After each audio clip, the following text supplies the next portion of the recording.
It began with a 911 call, the kind that breaks even the toughest hearts. Late one night in a quiet San Antonio neighborhood, paramedics rushed into a small home after a frantic report. A 10-year-old boy was unresponsive. His name was Michael Miranda, and what they found inside that house would haunt them forever. Michael was small for his age, thin, frail, and covered in bruises. His body told the story before anyone spoke. His ribs pressed sharply against his skin, his face marked by both fresh and fading wounds.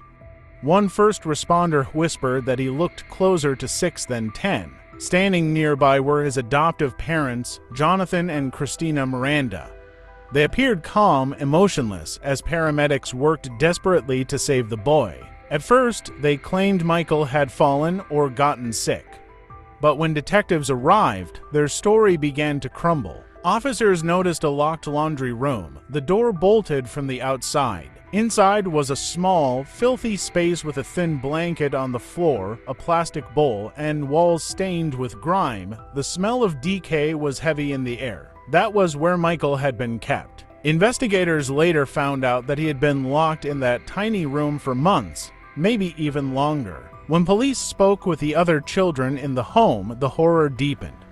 They said Michael wasn't treated like a brother. He was treated like a prisoner. He was beaten for the smallest things, denied food, and forced to stand for hours. At night, they said they heard him cry softly, whispering, "I'm sorry, please let me out." The medical examiner's report confirmed everything. Broken ribs and different stages of healing, severe malnutrition, internal bleeding. His body showed old and new trauma, the marks of pain that never stopped. They also discovered a ruptured organ, an injury so severe it would have caused unbearable pain before he died. The Mirandas were arrested that same week. Neither showed remorse. Jonathan told police that Michael was a problem child, while Christina claimed she was teaching him discipline.